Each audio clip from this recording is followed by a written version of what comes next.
Bom dia, boa tarde, boa noite, caros alunos e alunas, dependendo do momento que você estiver assistindo essa gravação. Mais uma vez estamos aqui para dar sequência ao nosso estudo de História Geral e hoje vamos continuar no tema Oriente Médio. A ideia é dar início ao tema das guerras árabes-israelenses, do conflito diretamente árabe-israelense. Então vou compartilhar aqui a minha tela com vocês e vamos rapidamente tratar desse assunto. Na nossa gravação anterior, nós chegamos a mostrar, né, o nascimento do movimento sionista, a ideia de um lar nacional judaico dentro do espírito do século XIX, né, de que cada nação deve corresponder a um Estado, e a reivindicação do movimento sionista era que esse Estado de Israel, esse território para a comunidade judaica, a nação judaica, se você preferir, fosse onde, historicamente, né, Israel teria existido, existiu na região que naquele momento era a Palestina, que estava sob controle do Império Turco-Otomano.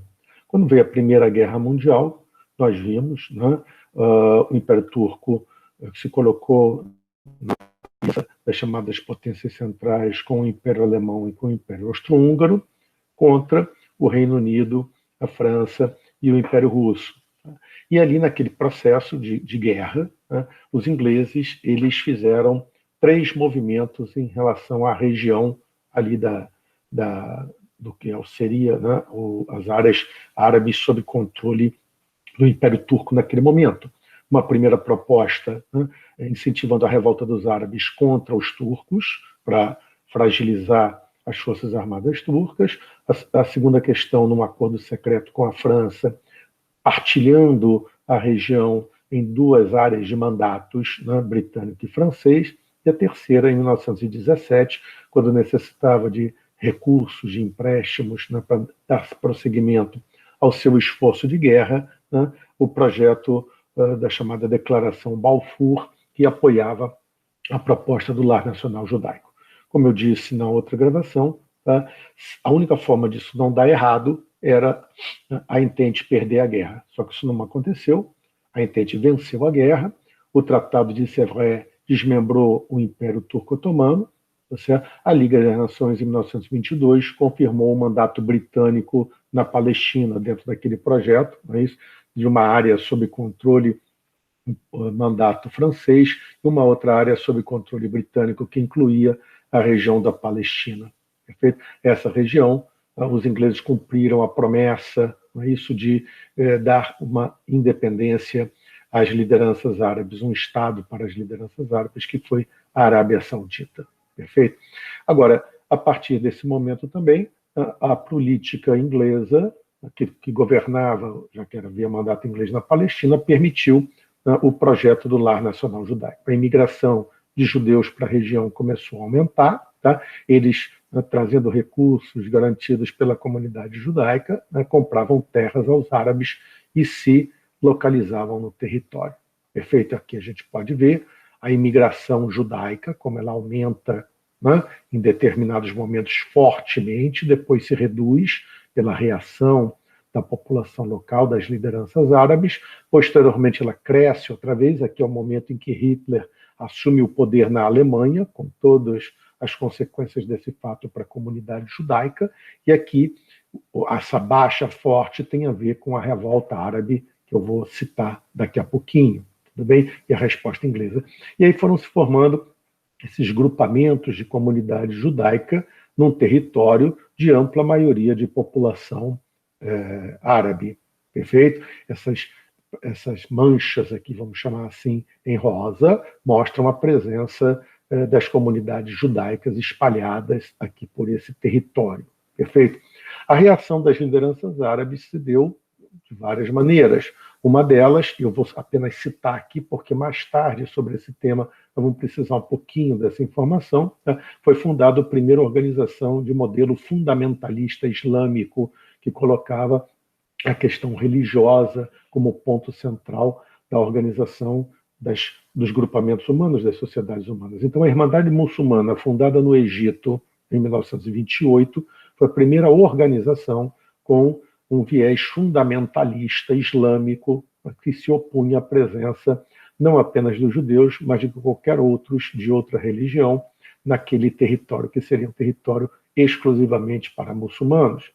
A revolta árabe na Palestina em 1936 levou o governo inglês, vão perceber, meados dos anos 30, os tambores de guerra estão batendo na Europa, a ameaça da Segunda Guerra Mundial está se tornando uma realidade, e o governo britânico, com receio de que os alemães de Hitler fizessem a mesma coisa que eles, ingleses, tinham feito com os turcos otomanos na Primeira Guerra Mundial, isto é, estimular uma revolta árabe para fragilizar, né, em caso agora, a dominação britânica, né, na Palestina, tudo bem? E com isso fortalecer a posição alemã, os ingleses mudaram a sua política para a Palestina em 1939. Estabeleceram a política denominada de política do livro branco, impondo restrições à imigração judaica para a região, colocando cotas para a entrada de imigrantes. A seguir, deram início a uma proposta de discussão para divisão da área da Palestina em 3 regiões. Um Estado árabe, um Estado judeu, e Jerusalém ficaria sob controle britânico, né, porque era a cidade sagrada para as 3 religiões. Essa proposta, ela evidentemente não foi levada adiante porque começou a Segunda Guerra Mundial. De qualquer modo, perfeito? Essa proposta vai servir de base para a ONU, em 1947, fazer a proposta da partilha da Palestina. Perfeito? E aí veio a Segunda Guerra Mundial, com as consequências que vocês sabem para a comunidade judaica na Europa, né? Os campos de extermínio, do qual a lembrança trágica aqui do portão de Auschwitz, não é isso? Onde diz lá o trabalho liberta, questão trágica. Enquanto isso, na Palestina, os grupos da comunidade judaica se organizavam também para resistir à violência que eles sofriam, né, dos árabes, mas também para, enfim, se colocar contra o mandato britânico. E nesse processo surgiram alguns grupos, como o Irgun, né, como o Haganah, tá, que eram organizações da comunidade judaica que afirmavam que não aconteceria com eles na Palestina o que acontecia na Europa, sob domínio nazista. Eles poderiam até morrer, mas morreriam lutando.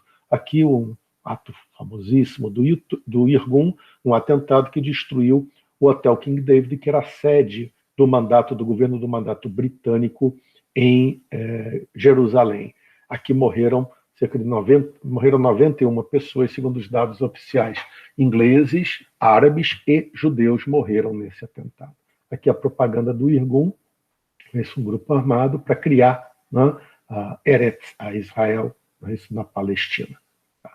Aqui, a pressão da comunidade judaica no pós-guerra para mostrar para a comunidade internacional que depois do que aconteceu nos campos de extermínio, tá, a comunidade internacional tinha uma dívida com a comunidade judaica. E esse navio Êxodos foi comprado pelo Haganah, é isso, e se dirigiu ao porto de Haifa, na Palestina, sob mandato britânico, só que as pessoas foram atacadas, o barco foi atacado pelos britânicos antes de aportar, é isso? Houve inclusive morte na tomada do navio pelos britânicos, foram levados para Haifa e dali foram deportados, né, colocados no navio, levados para a França, se recusaram a desembarcar e, por incrível que pareça, a insensibilidade dos britânicos levou esses refugiados, cerca de 3.000, para um porto na Alemanha, em Hamburgo. E aí colocaram esses judeus que tentaram desembarcar através do navio Êxodos, né, em campos para refugiados na Alemanha. Isso chocou mais ainda a comunidade internacional, fortaleceu a tese da comunidade judaica, né, da necessidade de uma resolução do problema. E aí, com o apoio de todos os 5 grandes do Conselho de Segurança, tudo bem, foi feita a proposta à Assembleia Geral da ONU de um plano de partilha da Palestina. Tá? Esse plano foi aprovado, não por unanimidade, porque os estados componentes da Liga Árabe, isto é, os 10 estados árabes independentes à época, se recusaram a aceitar essa proposta. Por outro lado, a comunidade judaica entendeu que a proposta era interessante e, já que ela foi aprovada por maioria, essa comunidade judaica, em 1948, em maio, proclamou de forma unilateral a existência do Estado de Israel. Esse criou um problema grave, porque um dos lados da questão não aceitou a proposta. Os árabes não aceitaram e, portanto, mal foi declarada a independência de Israel, se iniciou, né, o primeiro conflito direto árabe-israelense em termos de guerra. Tá? Aqui está aquele mapa anterior que eu mostrei, a presença da comunidade judaica no território em 47, e aqui a partilha como ela foi realizada. Muita gente diz, né, já ouvi essa explicação, que os árabes não aceitaram a partilha porque 52% do território ficaria com Israel e 48% para os árabes. A questão é que os árabes não aceitariam, não é o 52-48, eles não aceitariam 99-1, ou seja, eles não aceitariam a presença da comunidade judaica no território, ou melhor, não aceitariam um Estado independente judaico no território. Para eles, aquela região, aquela terra toda deveria ser governada por um Estado árabe. Essa é a grande questão. Dois povos disputando o mesmo território. Perfeito? Aqui uma visão da sessão da Assembleia Geral, que aprovou o plano da partilha. Como eu disse, imediatamente, a Primeira Guerra Árabe-Israelense, e essa guerra, chamada pelos israelenses de Guerra de Independência, levou a uma vitória militar de Israel, e aí já vou deixando claro, nas 4 guerras árabe-israelenses, Israel militarmente venceu as 4. No caso aqui, embora os árabes fossem amplamente majoritários em relação à população judaica, eles eram desorganizados, seus líderes disputavam quem comandaria a luta contra Israel, e essa desorganização foi crucial para a derrota dos Estados Árabes. Por outro lado, o Estado de Israel recebia, né, apoio não só da comunidade judaica, mas de outras organizações, e conseguiu comprar armas, principalmente na Tchecoslováquia, tá? E fez a guerra de forma, digamos, muito mais consciente, muito mais organizada. A verdade é que derrotou os árabes. Resultado, ao final da guerra, Israel ocupou a maior parte dos territórios que seriam formadores do Estado Árabe Palestino. O Egito ocupou a faixa de Gaza, com a lógica de proteger a população árabe palestina da região, e a Cisjordânia foi ocupada pela Jordânia, inclusive a ocupação de Jerusalém Oriental pelas forças jordanianas. Então, aqui nós temos, né, os mapas que mostram um pouquinho isso. O que deveria aqui nesse mapa, tá, é que Jerusalém, a essa altura, uma parte estava ocupada pelo Estado de Israel e outra parte estava ocupada pelo governo da Jordânia, na lógica de proteger os palestinos. Tá? Então, faixa de Gaza, Cisjordânia, Jerusalém Oriental, é onde a população palestina tem ainda, digamos, a condição de não viver sob dominação israelense. É só você pensar, você é um árabe palestino, mora aqui nessa região, tudo bem? Se você não quiser ficar sob domínio israelense, ou você migra para Gaza, ou você migra para a Cisjordânia. Perfeito? A derrota árabe gerou consequências imediatas. Os palestinos passaram a ser o povo sem terra, a viver em campos de refugiados, eles não tinham um Estado independente. A monarquia egípcia foi derrubada, porque lideranças, principalmente do exército, consideraram a incapacidade desse regime monárquico, né, de fazer frente ao novo problema que surgia, a existência de Israel. Então a república foi proclamada e o coronel Gamal Abdel Nasser passou a ser a figura dirigente do Estado egípcio, com uma proposta: unir todos os árabes na luta contra os seus adversários, contra os seus inimigos. Era um projeto nacionalista, anti-imperialista, e que entendia que Israel era a presença direta do imperialismo na região. Então, pan-arabismo, unidade de todos os árabes.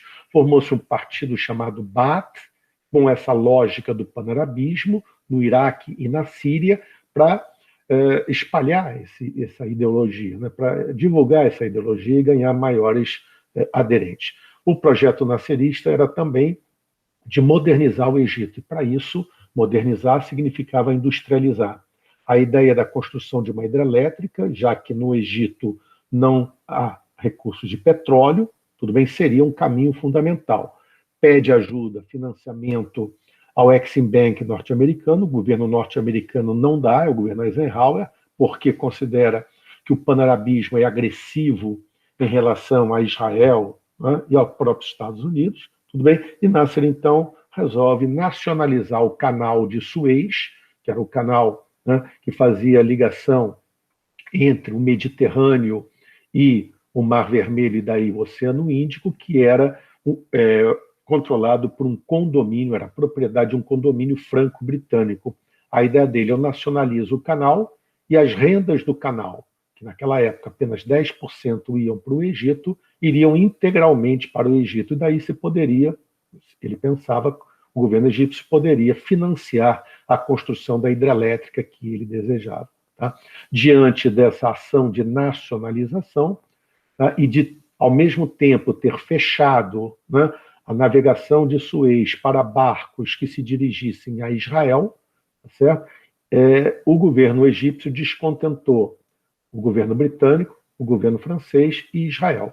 E aí o governo britânico e francês, né, exigiram não, né, entraram em acordo com o governo israelense e pediram ao governo israelense que atacasse, né, o Egito. Tá? Então, as forças israelenses atravessaram a península do Sinai para atacar, isso aqui é território egípcio, tudo bem? E atacaram o Egito. Enquanto isso, tá, enquanto esse ataque se desenvolvia, as paraquedistas britânicos e franceses eram jogados no canal de Suez para dominar o canal, tudo bem?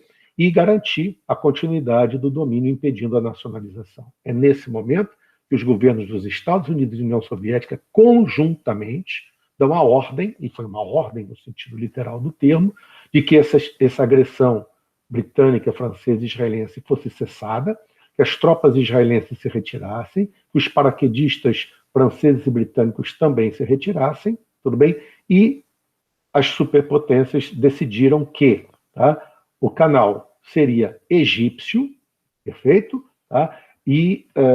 Mas o Egito tinha que garantir a livre navegação de barcos de todos os países. Para garantir essa solução, uma força de paz da ONU foi enviada, né? Inclusive, tropas brasileiras vão participar de 1959 a 1963 dessas tropas de paz, né? Dessa força de paz. Reparem, essa guerra terminou com uma derrota militar do Egito, mas com uma vitória política de Nasser do Egito. Tá? Afinal de contas, ele conseguiu, né, a nacionalização do canal.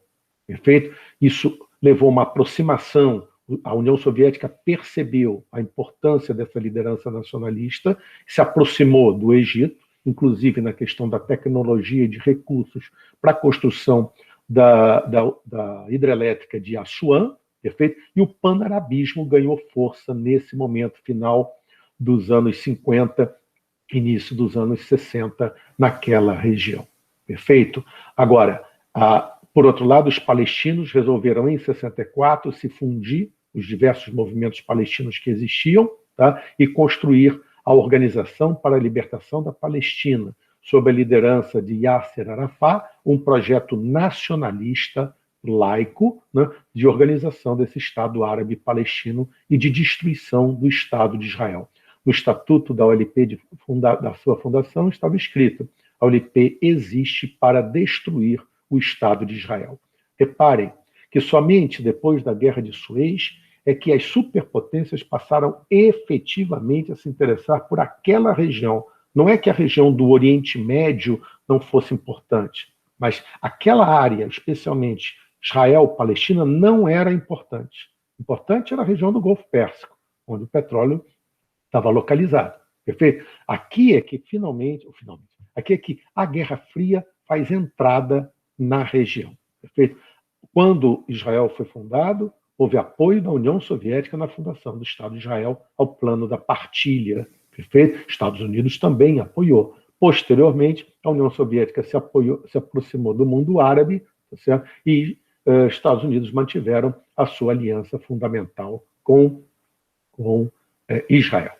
Termino aqui essa apresentação, agradecendo a paciência de vocês mais uma vez, tá certo? E numa próxima aula nós trabalharemos as outras duas guerras árabes israelenses, a Guerra dos 6 Dias e a Guerra do Yom Kippur. Perfeito? Um abraço a todos.